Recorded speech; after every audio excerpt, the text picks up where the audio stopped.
Hey everyone, how's it going? My name is Carlos and I'm a six-figure Amazon seller. And in this video, we're going to be focusing on Keepa. If you don't know what Keepa is, how to use it, then and you want to get into retail arbitrage or just the whole arbitrage game, then you need to understand that Keepa is crucial, it's vital, it's imperative that you learn Keepa. And real quick, when I first started, I was trying to pinch pennies. I was trying to go as far as I can for as little as I could. Everyone was talking about Keepa. All the people I was following were talking about Keepa. They were referring to Keepa. However, I just wanted, to be as cheap as possible or as cost efficient as possible because I didn't have a lot of money to start off with. But anyway, yes, when I was sourcing, my most memorable moment with Keepa, understanding why it's so important, I would buy all these books, and some books they were not selling. I had like 200 books in a warehouse, in the FBA warehouse, that were not selling, and I didn't understand why. However, I just left it alone. I kept sourcing, and then I finally one day decided to jump on Keepa. I went and sourced a backpack. I saw this backpack could profit $200, but then I went on and checked it with Keepa, and Keepa said this backpack has not sold ever while it's been on Amazon. Meaning someone just went on Amazon, priced this backpack so high that if I had bought it at that time and sold it at that time for that price, I would profit, $200 at that moment. However, that backpack had never sold before, so it's like, it's a hopeful wish. It wasn't real data. And unfortunately, going back to my books, all those books I had sitting there in inventory collecting monthly storage fees, I went back and checked some of those, and once again, these books they were just overpriced by some seller, and I followed them, not knowing that they never once had sold, or maybe they would sell once a year. So there's a lot of information I was unaware of in the beginning, but now with Keepa, knowing all the tools that it has, knowing how to read the charts, I'm much better at this, and hopefully you can learn this much faster than me and save yourself the money and the headaches. And so let's get started here. I chose Adidas because Amazon is notorious for being on Adidas listings. Just put myself over here. And so, okay, real quick, guys. Let me see, I'll put myself over here. Okay, so whenever you get Keepa, you get the subscription. You go on the Chrome browser and you add the extension right here. So whenever you add that extension, Keepa graphs will, show up on all of your Amazon listings. You're gonna see something like this. Whenever you see this pale color right here, let me turn this off. This pale color right here means Amazon's on that listing. As you can see, the entire 256 days that this listing has existed, Amazon has controlled the majority of it. Whenever you see this white area right here, that means Amazon went out of stock. So if for some reason you were on that listing while Amazon's out of stock, then you would dominate that listing at that moment in time, and you could probably make some, pretty good sales. But then again, Amazon comes back in stock. It goes in and out of stock in this period, but then it comes back in stock for a good while. So that is a risk whenever you're considering competing against Amazon. I would much rather not compete against Amazon. So I tend to stay away from listings like these. The list price, that is the retail price. That's what you will pay if you go into the store. So the FBM price, that's fulfilled by merchant, meaning people, whenever they sell an item and send it directly to the customer. I do not do that. I do fulfilled by Amazon. That there's a lot of benefits with going by fulfilled by Amazon. But first off, right here. So at this point in time, what this means, when you see this little blue box, that means that is the cheapest offer that is fulfilled by merchant. There could be 10 other fulfilled by merchant offers, but at this point in time, the cheapest fulfilled by merchant offer is $72.59, and you can actually click and find out who it was, find their stock, find a bunch of information out right there, okay? Same thing right here. At this point in time, cheapest fulfilled by merchant offer is 59.52, and the same concept applies to fulfilled by Amazon. That means you send all of your products to an Amazon fulfillment center, one of their warehouses, and whenever a customer buys it, Amazon packages it and sends it off themselves. That is eligible for Prime. You're also eligible for the buy box, and you can also do what's called a Prime bump. I didn't understand that in the beginning, but people will pay premium money because they're getting it prime, because they want that convenience of getting it fast. So that is why I choose to do fulfilled by Amazon. And same concept, like I said, at this point in time, cheapest FBA offer is $72.79. And then most importantly, the buy box. The buy box, as you can see right here, it matches Amazon's price. The buy box is where the majority of the sales are going to happen for this listing. I believe it's like somewhere up to like 80% of sales go through the buy box. People do not take the time to go through all the sellers, all the prices, and consider all these things. They just want that quick gratification.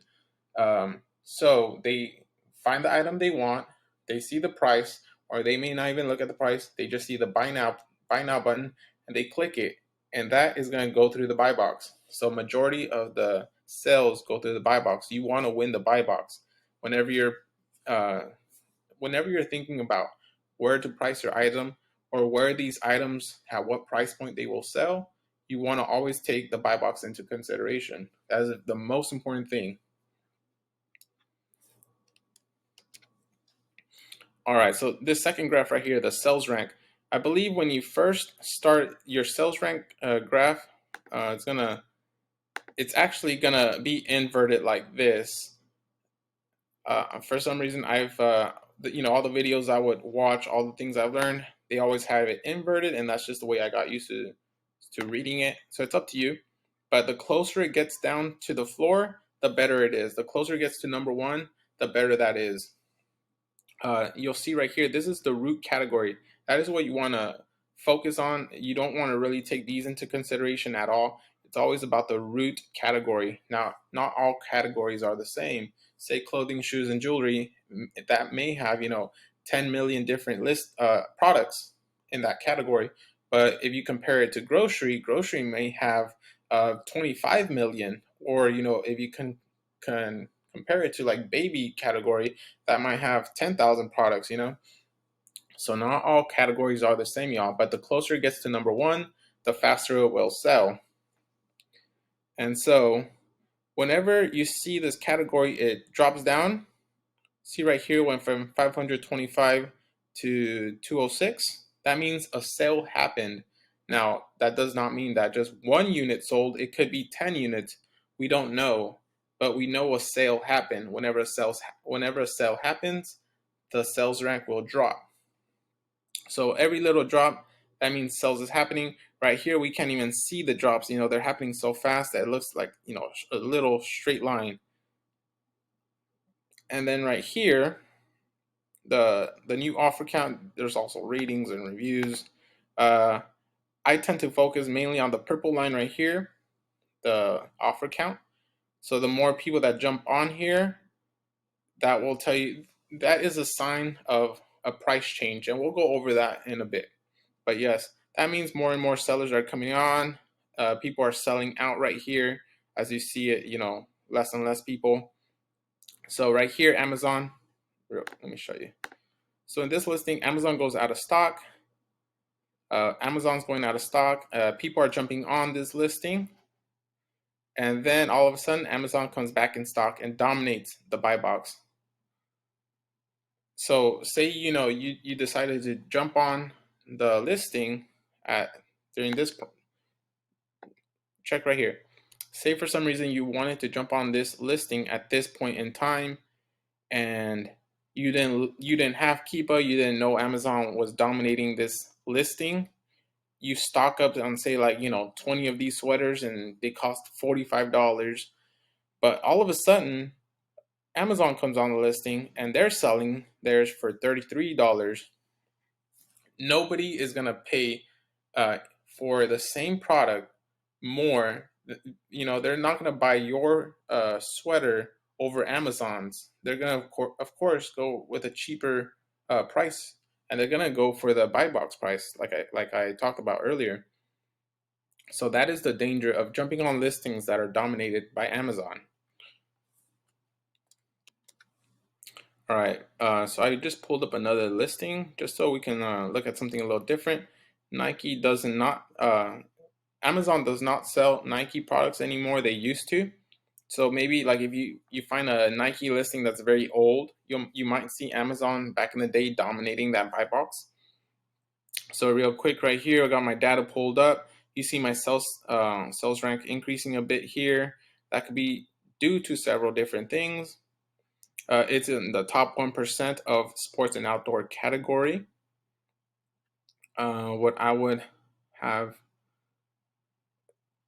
what else can I show you real quick right here? You can change how far you look into it.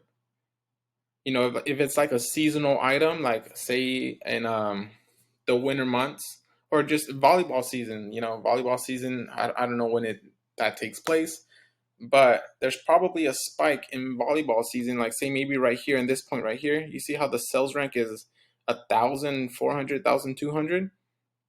I would guess maybe that's around volleyball season, and then it's over. So of course people are not buying the product as much, so the sales rank is going up. But looking at things like this can help you predict the future, so you can prepare either to liquidate or to stock up. Also, I wanted to go over the data right here. So here you see a bunch of information right here, guys. And these variations, this is for like the different sizes. So if you can't find, say, you find this one knee pad in a medium, and nobody else is selling the medium. So whenever you go on Amazon, that medium, that little box where you would choose medium, it's grayed out. You can't click on it. Or you could come down here on this, on the data. You come to the data, and you just find the ASIN for it, and that way you can plug it into your Seller Central or your Inventory Lab, whatever you're using to list. But yeah, sometimes I had trouble finding the ASIN, so I didn't know how to list it. So yeah, you can use this right here to find your ASIN for your product. Say if for some reason you wanted to create a bundle, say you find like 2 flavors of popcorn, and you're like, hey man, these would go really well together. Well, you could also come right here. You see frequently bought together, and you decide, hey, these 2 flavors of popcorn, I'm going to combine them and create one listing. So bundles are a great way to make money if you're willing to take that extra step, you guys. So I would recommend you take a look at this. It might help you. It might give you some leads to other sourceable products. And then the 90-day sales rank right here. This is what I like to use when I was using Jungle Scout, the free estimator. And all that is it's a free way to help you estimate how many sales are happening within a month. So I would take the 90 days average, 1,539, and I will go right here to the estimator.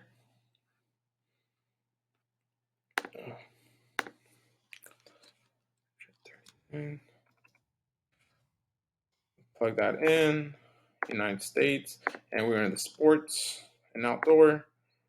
Just click estimate, 2,760. That is how many units are being sold within a month. That's a lot of units. And so yeah, you would divide the sales, and as you can see, my seller amp right here, it's actually giving me a different quantity.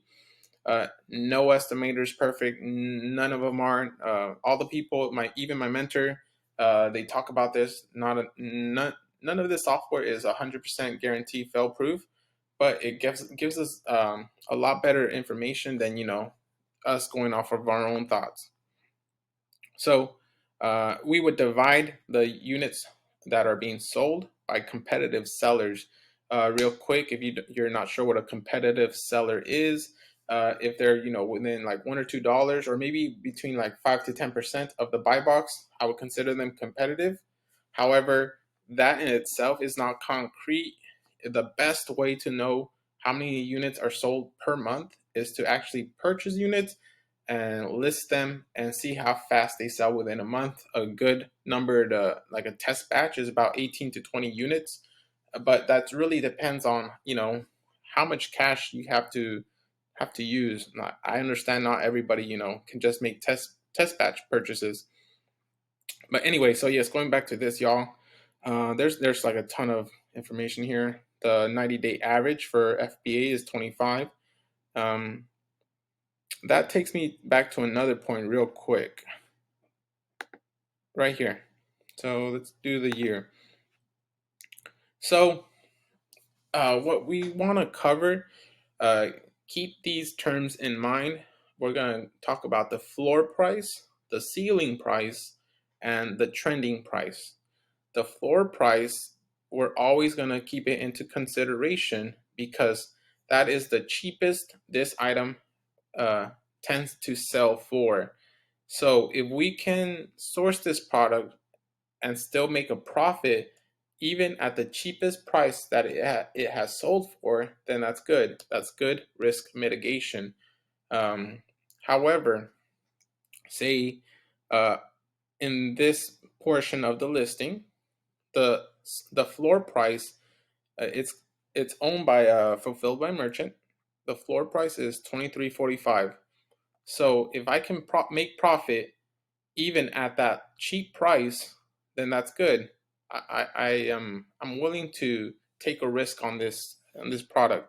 However, say at 23.45, if the buy box drops down to that price and I lose $5 every single time at this price point, then I'm probably not going to jump on this listing. So the floor price is the cheapest price that it would sell to. Now, if there's like one little dip, like you see right here, there's that one little dip. I can't even capture it. Just right here. So for that one like second, it sold for 18.44. I probably would not consider that, but it tends to trend. The floor price tends to trend around this 23 mark. Now the ceiling price, the highest it has sold for, and it looks like it's like up here. So it looks like the highest it's sold for is $32.95. That's the most I would consider selling it for. Sometimes you may be able to get lucky and sell it for even more, but then buy box suppression might happen. But just consider that as your ceiling price. Now the trending price, it seems to be somewhere between 23 and I want to say 29. Maybe I would say 25 is a good trending price. That's the average between your floor and your ceiling. And that trending price is where we're going to want to price our items. That's where we're really focusing, our price point. So always keep in mind your floor, your ceiling, and your trending.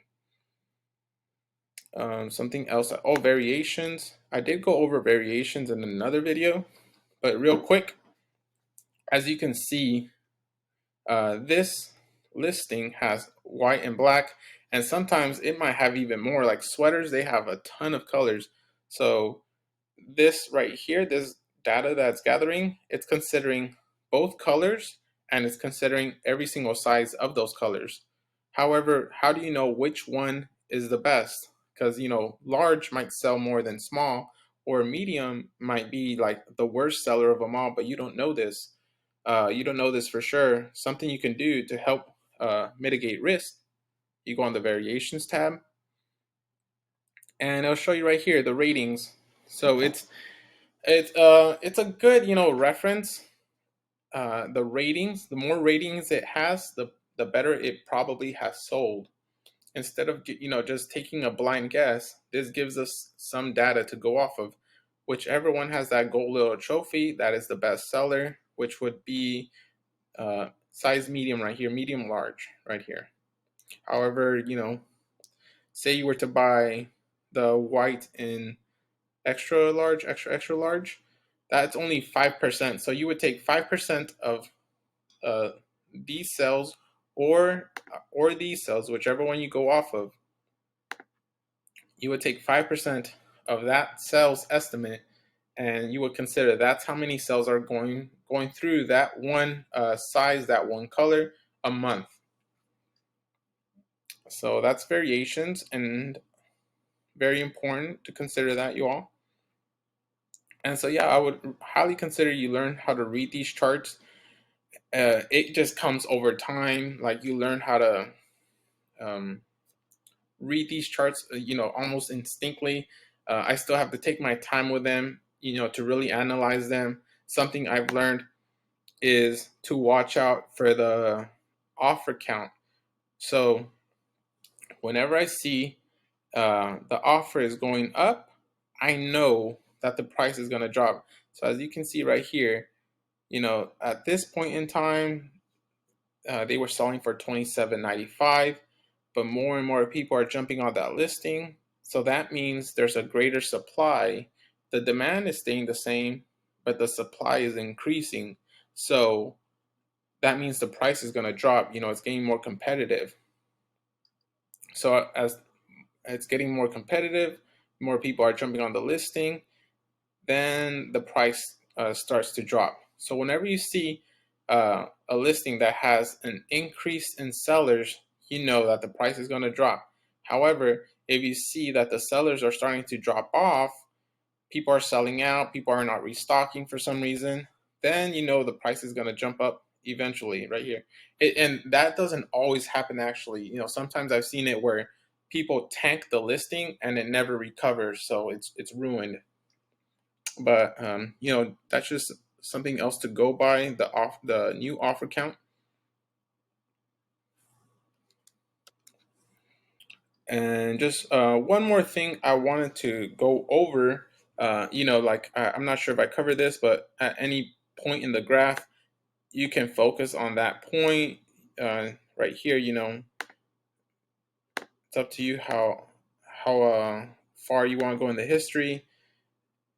You can always focus on any point by just highlighting it, looking deeper into it. And I do want to talk about buy box suppression. As you can see, so right here, there's the buy box, but whenever you see that purple line disappear, that means there was a buy box suppression. Actually, at this point in time, it looks like there's 0 sellers, so that's why there's no buy box. So that is not a good example. I think we could see it on this listing right here. It happened. So, yes, okay. Okay, so I jump back to this Adidas sweater listing, and because I want to talk about buy box suppression. And so whenever the buy box is suppressed, as you'll see right here, that buy box line, it disappears. There's no more buy box. You do see there's people still selling the item. The buy box is suppressed. So that's why you get the little triangles and the little squares. That is the cheapest offer for, that fulfillment method. Whenever the buy box is suppressed, though, you will start to see the sales rank increase, meaning whenever people, say they search for this sweater, well, they do not see a price. They do not see a buy this item. They do not see that button. And usually they're shopping on their phone, and that little box that shows the sellers offering this, it's so small. People do not pay attention to it. People miss it. So if they do not see that buy now button, which is the buy box, they're just going to skip over that listing. They're not going to consider it. They're going to go on to another listing. That's just human psychology. Think like it's an inconvenience. These inconveniences cost us money. So buy box suppression means people are going to skip the listing, and if they find the offers, there's several different offers for several different prices. They might think, well, this is too expensive, so I'm not going to buy it. So once again, another reason for them to not buy this product. So all of that combined, plus several other things, increases our sales rank right here. So you can see it's not as popular as it was at at this price point. Um, I'm not sure the statistic on how like the buy box suppression um, hurts sales, but it's quite a bit, as you can see. Now, some listings where they sell like 1,000 or 2,000 a month, they're fast sellers. Even though the buy box may be suppressed, it's still selling, but people are buying it at the cheapest price. So if you're able to source this product for a cheap enough price where you could sell it at the cheapest offer price, then you're still going to make sales. So that's just something else to look into. Buy box suppression, it happens. I'm not sure always why it happens. My best guess, I think the best guess out there of why it happens is Amazon believes that us third party sellers are overpricing this item. Amazon wants to protect their customers. So they're gonna suppress the buy box because we're overpricing this item and they can get that item elsewhere for a more decent price. So yes, you guys, that was Keepa. We went over a few different things. I really hope you all learned something. If you have any questions on any of this, let me know. I really would like to hear from y'all. Like I said, this information is crucial. It's imperative for your business, you guys. You really have to learn these graphs. You have to go over like hundreds and hundreds of graphs so you can get a real grasp on this information. But once you fully understand this information, it's gonna make you so much better of a sourcer. Okay, so like I said, let me know if you have any questions, any comments, and if you found this video helpful. Please like the video and leave a comment or something down below. Y'all have a good luck, sourcing items, and we'll see you again.